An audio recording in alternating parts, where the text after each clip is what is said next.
High hello friends, நான் உங்கள் SKA பேசுகிறேன். 1967 ஜனவரி மாதம் ஒரு மனுஷன் மருத்துவமனை படுக்கையில் இருக்கிறாரு. கழுத்தில் புல்லட், பேச முடியலை, குரலே போயிருச்சுன்னு டாக்டர் சொல்லக்கூடிய நிலைமை. அந்த நிலைமையில் அவர் எலெக்ஷனில் நின்னார். கேம்பெயின் பண்ண முடியாது, மேடையில் ஏறி பேச முடியாது, ஆனால் ஜெயிக்கிறார். மொத்த தமிழ்நாடும் அந்த மருத்துவமனை படுக்கைக்காக அழுதுச்சு, வாக்கு போட்டுச்சு. அவருடைய பேரு எம்ஜிஆர். ஆனால் ஃப்ரெண்ட்ஸ், இன்னைக்கு நான் சொல்ல வந்த கதை அந்த புல்லட் கிடையாது. அதுக்கு அப்புறம் நடந்தது தான் நாம் இன்னைக்கு பேச போகிறோம். அந்த சம்பவத்துக்கு அப்புறம் எம்ஜிஆர் உயிரோட இருந்த ஒவ்வொரு நாளும் பப்ளிக்கில் அவர் எப்படி இருந்தார்? அதே சிரிப்பு, அதே தலைநிமிர்வு, அதே எனர்ஜி. உடம்புல வலி இருந்திருக்கும், மனசுல பாரம் இருந்திருக்கும், ஆனால் மக்கள் பார்த்த எம்ஜிஆர் எப்பவுமே ஒரே ஒரு ஆள் தான், நம்பிக்கையோட முகம். அவருக்கு ஒரு விஷயம் தெரிஞ்சிருந்துச்சு மை டியர் ஃப்ரெண்ட்ஸ். ஒரு தலைவரோட முகம் அவருடைய சொந்த சொத்து கிடையாது, அது மக்களுடைய சொத்து. இன்னைக்கு நான் ஒரு வித்தியாசமான வீடியோ பண்ண போறேன் மை டியர் ஃப்ரெண்ட்ஸ். இது நியூஸ் அனாலிசிஸ் கிடையாது, இது ஒரு கடிதம். தற்போதைய தமிழ்நாட்டு முதல்வர் விஜய் அவர்களுக்கு நாம எழுதக்கூடிய ஒரு கடிதம். ஒரு கண்டென்ட் கிரியேட்டரோட, ஒரு பொலிட்டிக்கல் கிரிட்டிக்கோட மனசுல இருந்து முழு மரியாதையோடு, முழு நல்லெண்ணத்தோடு எழுதுற ஒரு ஓப்பன் லெட்டர். நான் ஃபேனா பேசல, ஒரு அனலிஸ்டா பேசுறேன். அதனால தான் இதை சொல்ற தகுதி எனக்கு கண்டிப்பா இருக்கு அப்படின்னு நம்புறேன். இந்த வீடியோ எப்படியாவது அவர் டீம் வரைக்கும் போனா சந்தோஷம். போகலனா கூட குறைந்தபட்சம் ஒரு தலைவர்னா எப்படி இருக்கணுங்கிற பாடத்தையும் நாம எல்லாருமே இன்னைக்கு கண்டிப்பாக படிப்போம். ஏன்னா இது சிஎம் விஜய் அவர்களுக்கு மட்டுமில்ல, ஒரு டீம் லீடா இருக்கிற, ஒரு அப்பாவா இருக்கிற, ஒரு பிசினஸ் நடத்துற எல்லாருக்குமான ஒரு பாடம். அதனால கடைசி வரைக்கும் பாருங்க. முதல்ல மிக முக்கியமான ஒரு அப்சர்வேஷன் மை டியர் ஃப்ரெண்ட்ஸ். இது அக்யூசேஷன் கிடையாது, அப்சர்வேஷன். சமீப காலமாக சிஎம் விஜய் அவர்களுடைய சட்டசபை பேச்சுக்கள், ஒரு சில பப்ளிக் அப்பியரன்ஸ், அப்படியெல்லாம் அவர் வரும்போது ஸ்கிரீன்ல தெரிகிற எனர்ஜி பற்றி மக்கள் தமிழ்நாடு முழுவதுமாக, ஏன் உலகம் முழுவதுமாக பேச ஆரம்பிச்சிருக்காங்க. முகத்துல ஒரு அழுத்தம் தெரியுது, பேச்சுல அந்த பழைய ஃபயர் கம்மியா இருக்குன்னு கமெண்ட்ஸ்ல, சோசியல் மீடியால ஒரு மர்மர், ஒரு முணுமுணுப்பு கண்டிப்பாக இருந்துகிட்டே இருக்கு. அவர் மனசுல என்ன இருக்குன்னு எனக்கு தெரியாது, அதை சொல்ற உரிமையும் நம்ம யாருக்குமே இல்லை. நிர்வாகத்துடைய பாரமாக இருக்கலாம், நிதி நெருக்கடியோட அழுத்தமாக இருக்கலாம். சமீப பட்ஜெட் வீடியோல நாம பார்த்தோம், தாவேக அரசுடைய ஒயிட் பேப்பரின் படி 13 லட்சம் கோடி ரூபாய் கடன் சுமையோட ஒரு அரசை ஓட்டுறது சாதாரண விஷயம் கிடையாது. அதை உள்வாங்கிறது ஒரு நல்ல மனசோட அடையாளம் அப்படின்னு நாம எடுத்துக்கலாம். தமிழ்நாட்டு மக்களுக்காக நான் தனிப்பட்ட அவமானங்களை சந்திக்கவும் தயார்னு சொன்னார். ஆனா ஃப்ரெண்ட்ஸ், இங்க தான் அரசியலின் ஒரு கொடூரமான உண்மை இருக்கு. மக்கள் பட்ஜெட்டை படிக்க மாட்டாங்க, தன்னுடைய முதல்வரின் முகத்தை தான் படிப்பாங்க. சைக்காலஜியில் இதுக்கு பேரு இமோஷனல் கண்டேஜியன். விஜய் மாதிரியான தலைவர்களின் உணர்ச்சி தொற்று நோய் மாதிரி பரவும். ரிசர்ச் சொல்றது, ஒரு குழுவோட மூட் ஒரு குழு தலைவருடைய மூடை மிரர் பண்ணும்.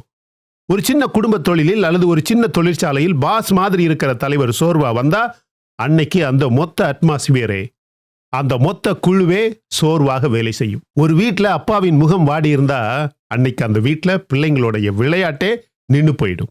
இப்ப யோசிங்க, 7.5 கோடிக்கு மேல மக்கள் இருக்கக்கூடிய ஒரு மாநிலம், ஒரு கூலி வேலை பார்க்கிறவர் அன்னைக்கு வேலை கிடைக்காம வீட்டுக்கு போறாரு, டிவி போடுறாரு, அவர் வாக்கு போட்ட, அவர் நம்பின தலைவர் ஸ்கிரீன்ல வர்றாரு. அந்த தலைவர் முகத்துல நம்பிக்கை இருந்தா பரவாயில்ல, நாளைக்கு பார்த்துக்கலாம்னு அவர் தூங்க போயிடுறாரு. ஆனா அந்த தலைவர் முகத்துல சோர்வு தெரிஞ்சா, தலைவருக்கே இந்த நிலைமைனா நமக்கு என்ன வழி அப்படின்னு அவர் நம்பிக்கை உடையுது.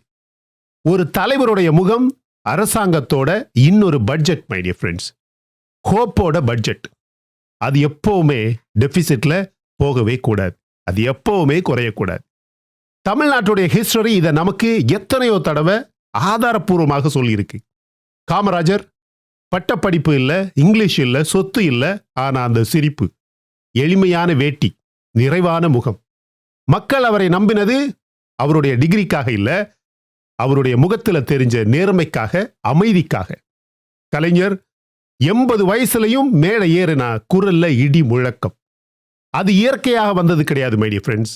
அது தினமும் எழுதி தினமும் பேசி குரலை ஒரு வாத்தியம் மாதிரி பழக்கின டிசிப்ளின்.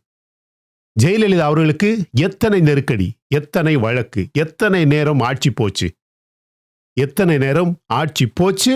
ஆனா வந்துச்சு. பப்ளிக்ல ஒரு நாள் கூட தளர்ந்த முகத்தோட நின்னதே கிடையாது. அந்த கம்போஷர் தான் அவர்களுடைய பிராண்ட் மை டியர் ஃப்ரெண்ட்ஸ். இவங்க எல்லாருக்கும் நடுவுல ஒரு காமன் த்ரெட். என்னதான் உள்ள மனசுக்குள்ள இருந்தாலும் வெளியில மக்களுக்கு தைரியத்தை தான் கொடுத்தாங்க.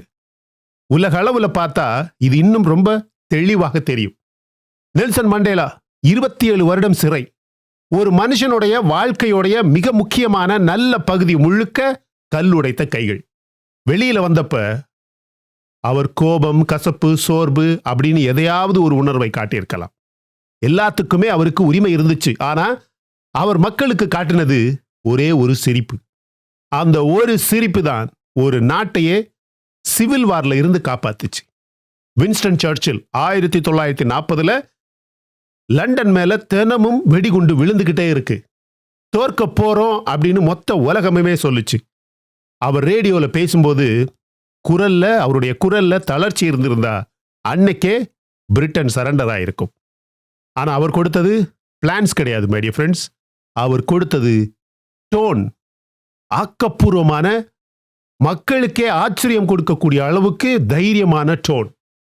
லீ குவான் யூ சின்ன சிங்கப்பூரை உலக நகரமாக மாத்தினவர். அவருடைய வெற்றியுடைய ரகசியம் அவர் தனியாளா எடுத்த முடிவுகள் கிடையாது. உலகத்தின் பெஸ்ட் எக்ஸ்பர்ட்ஸ்களை தன்னை சுத்தி வச்சுக்கிட்டு அவங்களிலேயே ஒருத்தரை இன்னொருத்தரை வச்சு டெஸ்ட் பண்ணி அப்புறம் தான் நம்பினார். இப்ப இந்த கடிதத்துடைய மையத்துக்கு நான் வர்றேன் மை டியர் ஃப்ரெண்ட்ஸ். முதல்வர் விஜய் அவர்களே, இந்த வீடியோ எப்பவாவது உங்க கண்ணுல பட்டா ஒரு சாதாரண தமிழ் அனலிஸ்டோடைய அன்பான வேண்டுகோள் இது.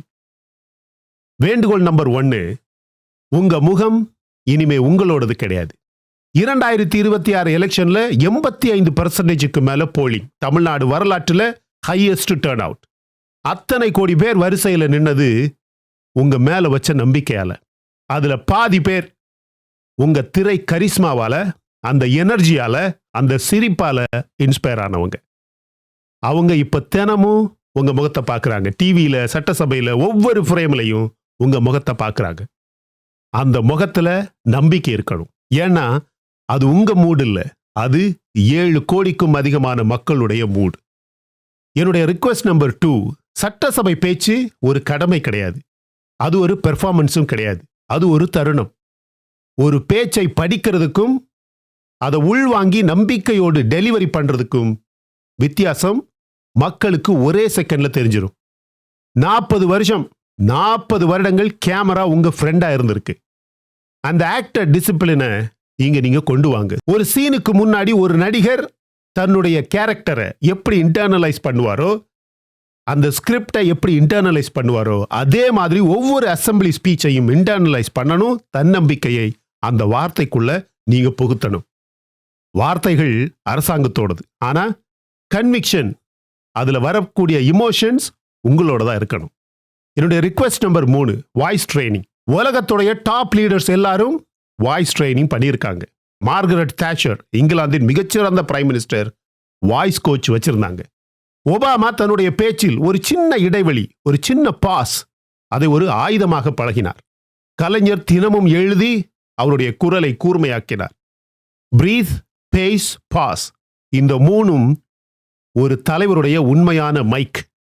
குரல்ல கன்விக்ஷன் இருந்தா கண்டென்ட் சாதாரணமாக இருந்தாலும் மக்கள் நம்புவாங்க. குரல்ல தளர்வு இருந்தா கண்டென்ட் தங்கமா இருந்தாலும் மக்கள் சந்தேகப்படுவாங்க. என்னுடைய ரிக்வெஸ்ட், என்னுடைய வேண்டுகோள் 4, இது ரொம்ப முக்கியம். உங்களை சுத்தி இருக்கிற வட்டம் 1-2 பேரை மட்டும் நம்புற பழக்கம் எந்த தலைவருக்குமே ஆபத்து. நம்புங்க, ஆனா பேட்சஸா நம்புங்க. ஒரு அட்வைஸ் வந்தா அது இன்னொரு டீம் கிட்ட டெஸ்ட் பண்ணுங்க. ஒருத்தர் சொல்றத இன்னொருத்தர் கிட்ட வேலிடேட் பண்ணுங்க. சாணக்கியா சொன்ன ஆட்சி ரகசியமே அதுதான். ஒரு அரசன் ஒரே காதால கேட்கக்கூடாது.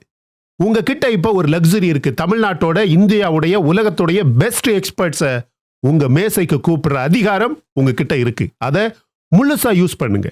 நிர்வாகத்துடைய பாரத்தை தனியாளா தூக்கினா முகத்துல அது தெளிவாக தெரியும்.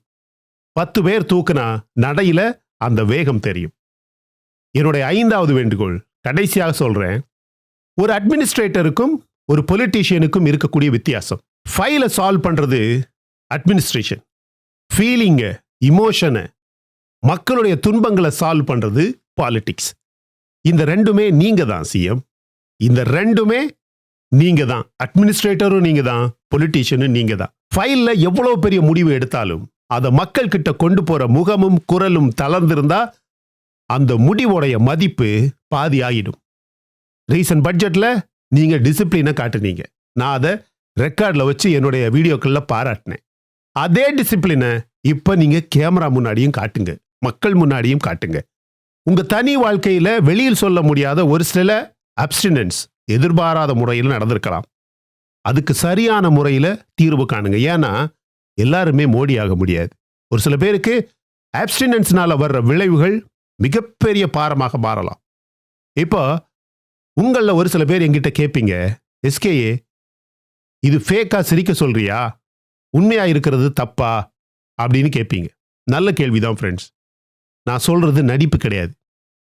உள்ள இருக்கிற பாரத்தை நான் மறைக்க சொல்லல. அதை பிரைவேட்ல தன்னுடைய தனிப்பட்ட முறையில தனிப்பட்ட வாழ்க்கையில நம்பிக்கையான வட்டத்துல இறக்கி வைக்க சொல்றேன். ஆனா பப்ளிக்ல நிற்கும்போது நம்பிக்கைய உண்மையாவே உள்ள வளர்த்து அதைத்தான் வெளியில காட்டுங்க அப்படின்னு சொல்றேன். அது ஃபேக்கு கிடையாது, அது டியூட்டி. ஒரு டாக்டருடைய வீட்டில் எவ்வளவு பிரச்சனை இருந்தாலும் ஆபரேஷன் தியேட்டர்ல கை நடுங்க கூடாதே, அது நடிப்பா? இல்ல, அது ப்ரொஃபஷனலிசம். ஒரு முதல்வருடைய ஆபரேஷன் தியேட்டர் தான் மக்கள் பார்க்கக்கூடிய ஸ்கிரீன். ஒரு முதல்வருடைய ஆபரேஷன் தியேட்டர் தான் நீங்க ஃபேஸ் பண்ணக்கூடிய கேமரா. இதுக்கு இணையாக ஒரு திருக்குறள் இருக்கு தெரியுமா? இருக்கு. இதுக்காகவே எழுதின மாதிரி ஒரு திருக்குறள் இருக்கு. திருவள்ளுவர் சொல்றாரு, இடுக்கண் வருங்கால் நகுக அதனை அடுத்தூர்வது அக்தோப்பது இல். என்ன அர்த்தம்? துன்பம் வரும்போது சிரிங்க, அந்த துன்பத்தை வெல்ல. அந்த சிரிப்பை விட பெரிய ஆயுதம் தன்னுடைய வாழ்க்கை வெற்றிக்கு எதுவுமே கிடையாது அப்படின்னு வள்ளுவர் சொல்றார். 2000 வருஷத்துக்கு முன்னாடியே வள்ளுவர் இதை ஒரு தலைவனுக்கான கட்டளையாக எழுதி வச்சிட்டாரு. எம்ஜிஆர் அதை படிச்சாரோ இல்லையோ, ஆனா அது மாதிரியே வாழ்ந்து காட்டினார். இப்ப அந்த குரல் காத்திருக்கிற அடுத்த முகவரி Fort Saint George. CM Vijay அவர்கள், முதல்வர் அவர்களே, தமிழ்நாடு உங்ககிட்ட பெர்ஃபெக்ஷனை எதிர்பார்க்கல, நம்பிக்கையை தான் எதிர்பார்க்குது. நல்ல முக சிரிப்பை தான், உங்க முகத்துல சந்தோஷத்தை மட்டும்தான் இன்னைக்கு தமிழ்நாடும் உலகம் முழுவதுமாக இருக்கக்கூடிய தமிழர்களும் எதிர்பார்க்கிறாங்க. கடன் இருக்கட்டும், சவால் இருக்கட்டும், எல்லாம் போயிடும்.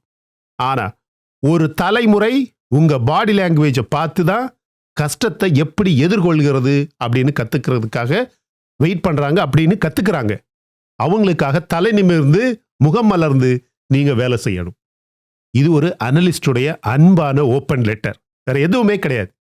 சரி ஃப்ரெண்ட்ஸ், என்னுடைய வியூவர்ஸ் கிட்ட நான் கேட்கிறேன், உங்ககிட்ட 2 கேள்வி கமெண்ட்ல சொல்லுங்க. தலைவர் எப்பவும் நம்பிக்கையா தான் தெரியணும். என்ன பிரச்சனை இருந்தாலும் தலைவர் எப்பவுமே நம்பிக்கையா தான் தெரியணும், சந்தோஷமா தான் தெரியணும். எஸ்கேஏ சொல்றது சரிதான் அப்படின்னா 1ன்னு போடுங்க, கமெண்ட்ல அதை எழுதுங்க. இல்ல தலைவர் உண்மையா இருக்கிறது தான் மேல பாரம் தெரிஞ்சா தப்பு இல்ல, 1ஆ 2ஆ? தலைவர் எப்பவும் நம்பிக்கையா தான் தெரியணும், சந்தோஷமா தான் தெரியணும். எஸ்கேஏ சொல்றது சரிதான், ஆப்ஷன் 1. இல்ல தலைவர் உண்மையா இருக்கிறது தான் முக்கியம், பாரம் தெரிஞ்சா தப்பு இல்ல, அவர் சிரிக்கலன்னா தப்பு இல்ல, மூஞ்ச உம்முன்னு வச்சிருந்தா தப்பு இல்ல அப்படின்னு நினைக்கிறீங்களா? உங்க மனசுல பட்டதை எழுதுங்க, யாருமே உங்களை தப்பா நினைக்க போறதில்ல. இது எல்லாருக்குமான டிஸ்கஷன். அதனால உங்க கமெண்ட்டையே தாவைக்க கட்சிக்காரங்க பார்க்கட்டும், எம்எல்ஏஸ் பார்க்கட்டும், மினிஸ்டர்ஸ் பார்க்கட்டும், ஏன் முடிஞ்சா ஒரு வேளை சிஎம் அவர்களே பார்க்கட்டும். என்ன கேட்டீங்கன்னா, தன்னுடைய வாழ்க்கையில் அவருக்கு என்னதான் பாரங்கள் இருந்தாலும் மக்களுக்காக களத்தில் குதித்தவர், மக்களுடைய பணிக்காக, தமிழ்நாட்டு மக்களுக்காக, பெண்களுக்காக, குழந்தைகளுக்காக அரசியல் அப்படிங்கிற ஒரு களத்துக்கு வந்தவர். நாம சொன்ன இந்த கருத்துக்களை கண்டிப்பாக அன்பான கருத்துக்களை ஏத்துப்பாரு அப்படின்னு நான் நம்புறேன். சரியா? இந்த வீடியோ பிடிச்சிருந்தா லைக் பண்ணுங்க. ரொம்ப வித்தியாசமான வீடியோ, சும்மா அரசியல் அப்படி இப்படி எந்த கதையுமே சொல்லாம வாழ்க்கையில நிதர்சனமான ஒரு தலைவனுடைய வாழ்க்கையில மக்களுக்காக எப்படி இருக்கணும் அப்படின்னு சொல்ல வந்த ஒரு முயற்சி மை டியர் ஃப்ரெண்ட்ஸ். பிடிச்சிருந்தா லைக் பண்ணுங்க. இன்னும் நம்ம சேனலை பாருங்க. நிறைய வீடியோஸ் இருக்கு, நல்ல நல்ல வீடியோஸ் இருக்கு. பிடிச்சிருந்தா மட்டும் லைக் பண்ணா போதும், சப்ஸ்கிரைப் பண்ணா போதும். No pressure. Thank you so much, my dear friends, for watching all my videos and supporting my channel. Until I come back with my next awesome video, it's bye-bye from Suresh. Stay safe, stay positive, stay active and stay fit and always dream big in your life. நம்மளால எப்பவுமே எதையுமே எங்கேயுமே சாதிக்க முடியும் அப்படின்னு நம்ம first நம்பணும், my dear friends. And as I always say, please take care of your parents at your home.